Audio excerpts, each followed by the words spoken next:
एक खोटं बोलू बाई, दोन खोटं बोलू, दोन खोटं बोलू बाई, तीन खोटं बोलू. बारा चौकी वाडा, दारात गाडी घोडा, घोड्याला खायला पुरण पोळी, बाई रुपेरी थोडा. आडबाई आडोनी आडाचं पाणी काढोनी, कळशी भरते सोन्याची सून थोरा मोठ्याची. असं सासर नको ग बाई, नाव नुसतं मोठं, नाव नुसतं मोठं, ज्याचं लक्षण भारी खोट. पैलमा गणेश देवा, माझा खेळ मांडला, करीन तुझी सेवा, करीन तुझी सेवा, मला हवा करतार, चंद्रपोळी चौकडीत माझा संसार. तीन दगडांची चूल फुंकले निखारे, मुठभर जोंधळात सुख माझे सारे. नांदा सौख्य भरे, नांदा सौख्य भरे, नांदा सौख्य भरे, नांदा सौख्य भरे. तुला वचन देतो, इथून पुढे या घरात तुझ्यावर कधीही कोणीही कुठलाही आरोप करणार नाही. आणि जर तो केला तर तुझ्या आधी माझा जीव जाईल.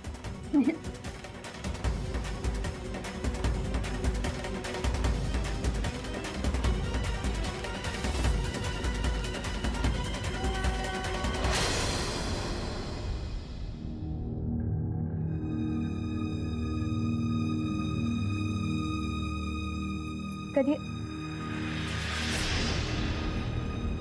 आई मला प्रॉमिस कर, तू असला वेडेपणा पुन्हा करणार नाहीस. नाही, प्रॉमिस. आणि काळजी घे, आराम कर, कसलंही टेन्शन नको घेऊ, मी आहे. हं? आराम कर.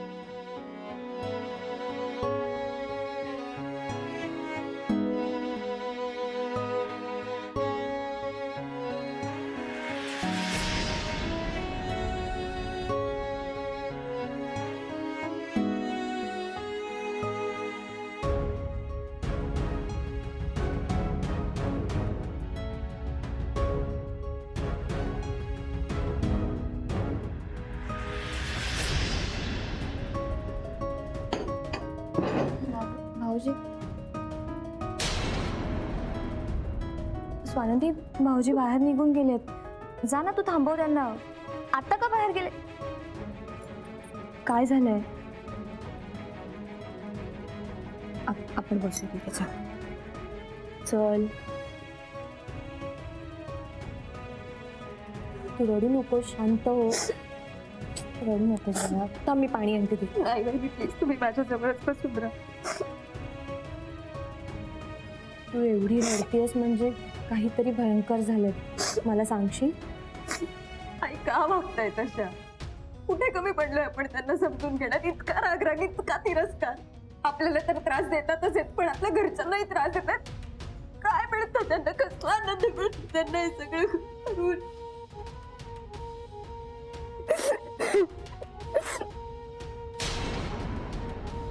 तो मला सांग, संपदा काही म्हणाली का? हं?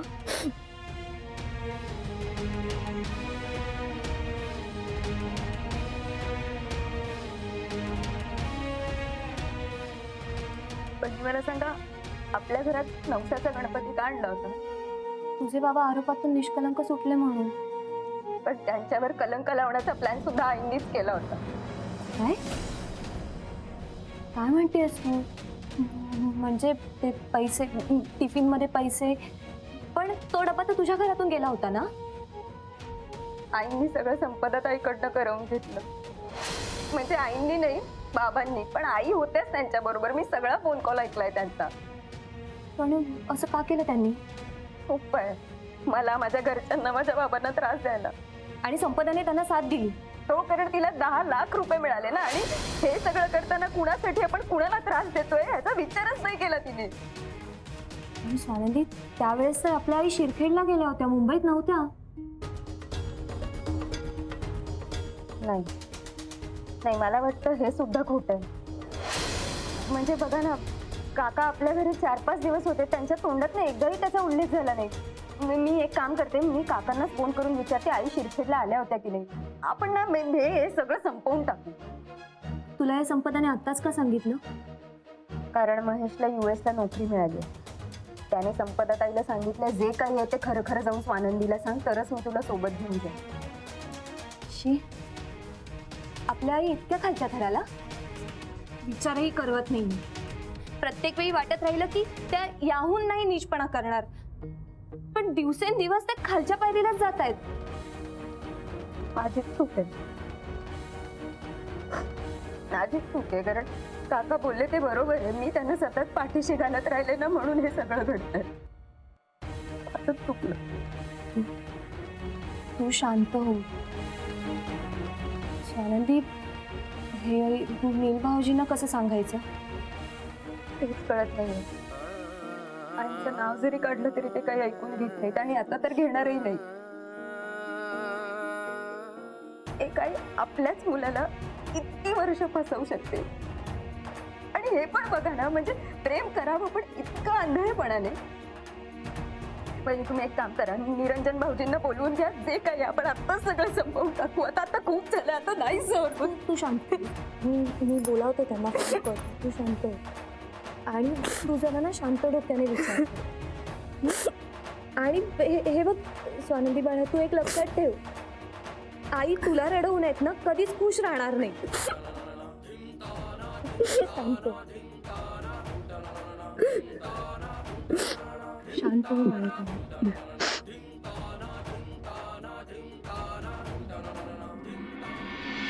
ए ललिता, ए बाई उठ ना, ए बाई. अगं उठ, उठ जरा. काय झालं ते सांग ना मला. काय झालंय? किती हाका मारतायत? चिडतेस का एवढी? आणि दिवसा ढवळ्या 2 मिनिटात कशी काय तुला एवढी झोप लागते ग? आनंदात डोळे मिटून पडत आलेले गेलेले. तेच विचारतोय. त्या आनंदाचं कारण सांग ना मला. इतकं सुंदर अभिनय करून मी इंद्रनीलला बाटलीत उतरवलं ना, बघायला हवं तुम्ही. हे बघतोस आहे मी इतके दिवस. तू काही करू शकतेस. तू कोणालाही बाटलीत काय बिन पायऱ्यांच्या विहिरीत सुद्धा उतरवू शकतेस. जन्मभराचं काम झालंय माझं. आता इंद्रनील आयुष्यात माझ्या संशय म्हणून घेणार नाही कधी. अच्छा, यासाठी केलं होतंस का तू ते झोपेच्या गोळ्यांचं नाटक? ललिता, तुझा सगळा अभिनय फुकट गेला ग. तो कुठे तुझ्यावर संशय घेतोय? तो तर तुझ्या शब्दाबाहेर सुद्धा नाहीये बिचारा.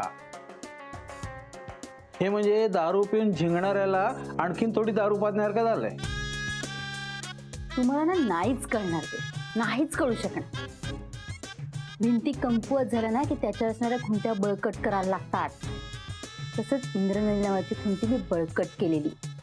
आता मला कुणाचीही भीती नाहीये. आता मुलांच्या पैशावर मजा करायची आणि आराम करायचा. ललिता, तू उगीच हवेत तरंगू नकोस. आपल्या खोट्या भ्रमाचा फुगा फुटायला एवढीशी टाचणी पुरेशी आहे. लावलीत ना, घातलात मोडता. कशाला बडबडता असं? उगीच बोलत नाहीये मी. आता आत येताना स्वानंदी आणि निलिमाच्या बोलण्यात संपदाचं नाव ऐकलंय मी. मग मी घाबरत नाही का संपदाला? त्याकडे पुरावे आहेत आपल्या विरोधात. असू दे ना, असू दे पुरावा. पण संपदा स्वानंदीची बहीण आहे आणि स्वानंदीचं इंद्रनीलवर भयंकर प्रेम आहे. त्यामुळे ती संपदाबद्दल इंद्रनीलला काहीही सांगणार नाही. जरी सांगितलं तरी इंद्रनील तिच्यावर अजिबात विश्वास ठेवणार नाही. इतके त्याचे कान फुंकले. बघ तुझं तूच, मला काहीही कळत नाही. एक गोष्ट लक्षात ठेवा तुम्ही, बाई जेव्हा चिडते ना तेव्हा पुरुष सुद्धा चिडतो. पण जेव्हा ती रडून सगळ्या गोष्टी सांगायला लागते तेव्हा त्याचं काहीही चालत नाही. मग ती बाई तिची बायको असो नाहीतर आई, अश्रूंसमोर पुरुषांचा निभाव लागत नाही. हे तू मला काय सांगते? इतके वर्ष तेच भोगतोय मी. दिले ना संपदाला 10 लाख परत. मग अगं तेवढ्याने गप्प नाही बसणार ती बाई. ती गप्प नाही ना बसते तर मला वेगळं काहीतरी नाटक करायला लागेल आणि तिचा कायमचा बंदोबस्त करायला लागेल. इंद्रनीलचा आता मला चांगलाच अंदाज आलेला आहे. तुझं हे सगळं ना फार विचित्र चाललेलं आहे. असू दे ना, तुम्ही कशाला नाट लावताय? आणि काय करायचं असतं तुम्हाला? होला होच करायचं असतं फक्त. अच्छा, म्हणजे तू चुकतेस हे मला समजलं, तरी मी फक्त होला हो करायचं का? हो, कारण इतकी वर्ष तेच करत आले, दुसरं काही जमलं इतके वर्षात? हो काय? होच होच. आणि जा आता, हटकट करू नका माझ्या डोक्याशी. विजू दे मला जरा. जा.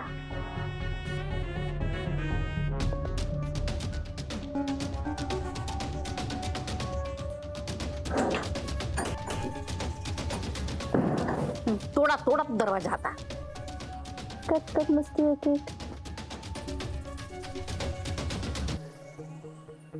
अगं पण हिचा चेहरा एवढा पडलाय, नीलला दिसलं नाहीये? ते आईंच्या टेन्शन मध्ये होते त्यामुळे ते हे जरा अतिच होतंय. आईने झोपेच्या गोळ्या काढून हातात ठेवल्या, पण हे सांगायला बाबा धावत नीलकडे आले. मग तोपर्यंत घेतल्या का नाही तिने? हळू बोला ना तुम्ही. हे बघ, तू मला शांत बसायला सांगू नकोस. नाटकं आहेत ही सगळी. ती आम्हाला पण कळतायत, पण भाऊजी. स्वानंदी, आता आपण नीलला सांगायला इट्स हाय टाइम ना. आत्ता नाही तर कधीच नाही. आत्ताच आईने किती मोठा ड्रामा केला पाहिलंत ना. आता हे ना जरा जास्तच हळवे झाले असणार आईंच्या बाबतीत. मी बरोबर वेळ साधली. काका जाताना काय सांगून गेलं तर आठवते ना, वेळ काढू नका. मला काकांना एकदा फोन करायचा आहे, जरा काही गोष्टी क्लिअर करून घ्यायच्या. लोक, तुला जे करायचं ना ते लवकर कर, उशीर करू नकोस. तर झालाच आहे, पण वेळ टळली नाहीये बघा. स्वानंदी, तू नीलला सांगायचा डिसिजन जेव्हा घेशील ती वेळ आपली. सगळ्याचा विचार करत बसशील ना तर त्याला कधीच सांगता येणार नाही तुला, आणि त्याचं त्याला तर कधीच कळणार नाही आपली आई किती स्वार्थी आहे. अहो तुम्ही सर हळू बोला ना, आई आतमध्ये आहेत. बघ, मी नाही घाबरत तिला. आता पैसा येतो ना माझ्याकडे, त्यामुळे मला सगळं माफ आहे. माझे लाड करायला, माझं कौतुक करायला ती येतच राहणार माझ्याकडे. हो, दुर्दैवाने खरं आहे ते. जिकडे पैसा तिकडे आई. हो, आणि तुझंही कौतुक करत राहणार होती आता इथून पुढे. बघ तू. तुम्ही कशाला मन कडवट करताय? खूप भोगले स्वानंदी मी, आणि आज नाही, गेली अनेक वर्ष. आणि माझ्यामुळे हिला सुद्धा खूप सहन करावं लागलं. आपण आपल्या बंगल्यात राहत होतो ना, तेव्हा मी आपल्या बागेत जाऊन रडायचो. माझ्या आईचं प्रेम मला कधीच मिळणार नाही का असं वाटायचं मला. तेव्हा हिने मला सांभाळलं, मला साथ दिली. स्वानंदी, नील कधीच वाईट वागला नाही माझ्याशी. आता ही माझे लाड करते. मला तिटकार येतो या गोष्टीचा. काही नाही, सगळ्या पैशांचे खेळ आहेत नुसते. भाऊजी, आता तुम्ही काय म्हणालात? पैशांचा खेळ आहे सगळा. आपण ना हीच गोष्ट ह्यांच्या नजरेत आणून द्यायची. कसं? माझ्या डोक्यात एक प्लॅन आहे.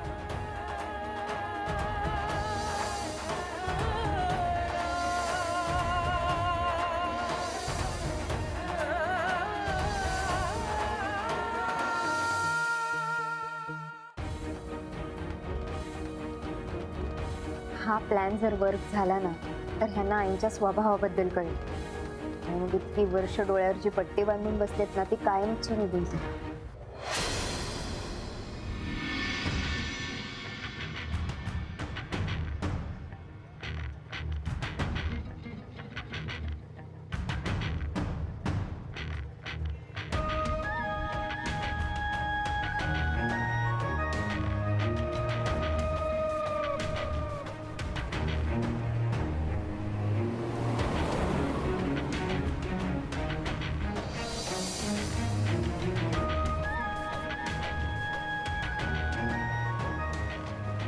तुम्ही कशाला नाट लावताय? आणि काय करायचं असतं तुम्हाला? होला होच करायचं असतं फक्त. अच्छा, म्हणजे तू चुकतेस हे मला समजलं, तरी मी फक्त होला हो करायचं का? हो, कारण इतके वर्ष तेच करत आले, दुसरं काही जमलं इतके वर्षात? हो काय? होच होच. आणि जा आता, हटकट करू नका माझ्या डोक्याशी. विजू दे मला जरा. जा. माझी तर आठवण येत नसणारच तुला. तुमचं तोंड पडलं ना ते इथनं सुद्धा दिसतंय मला, आणि तुमची आठवण सुद्धा येते मला. हे काय आहे ना, इथे सगळी खूप शहाणी माणसं आहेत हो, त्यामुळे वेडेपणा करायला कुणी नाही ना इथे. फुकटचे सल्ले द्यायला कुणी नाही, त्यामुळे येते आठवण.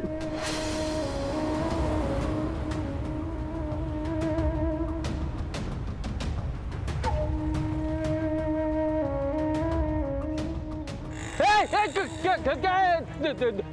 दिसत नाही का तुला? हा तुला अंगावर त्याला देत होतो. काय झालं? हा, ते काय झालं?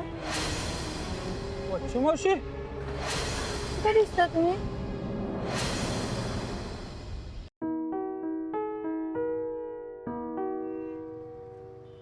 घ्या हा.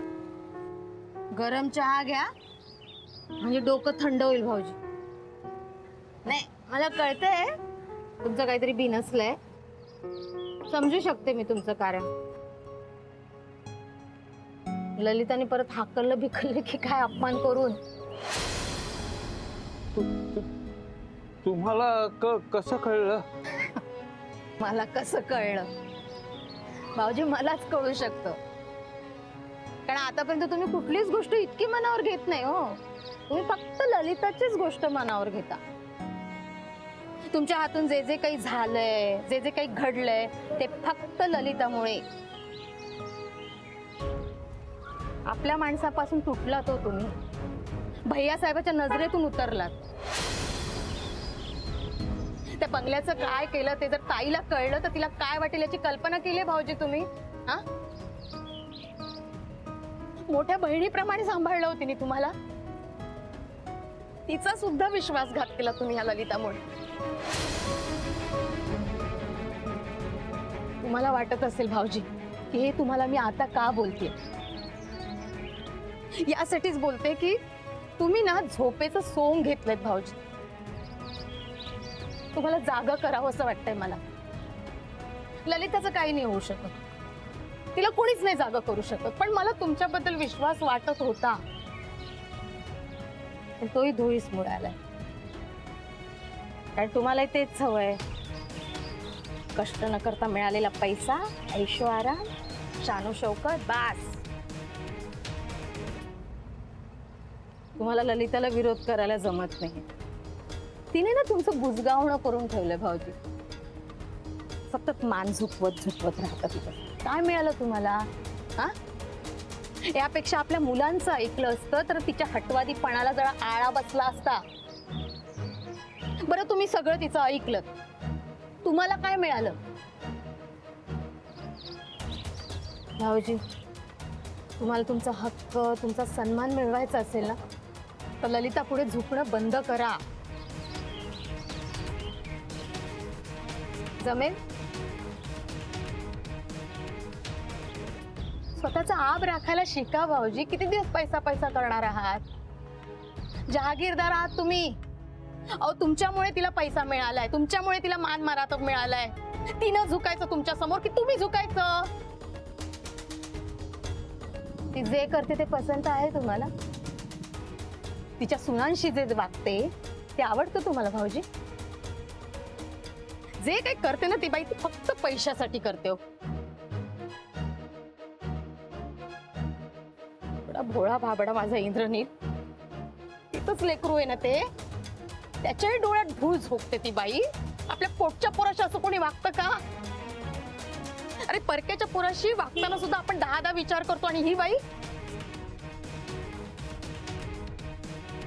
तुम्हाला ना भाऊजी तिने काही करूच दिलं नाही घरामध्ये, तुम्हाला करताच ठेवलं नाही. हरवून टाकला तुमच्यातला करता तिने. गेला तिच्या मागे फरफटत.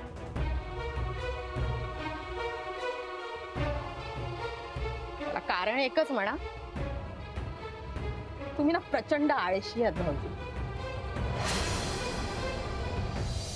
पण ठीक आहे, असतो एखाद्याचा स्वभाव, नाही आवडत काम करायला, बसून राहायला आवडतं, ठीक आहे. पण आपल्या लेकरांच्या पाठीशी उभे राहायला असतात, त्यांची साथ दिली असती, तिची साथ देण्याऐवजी. हा,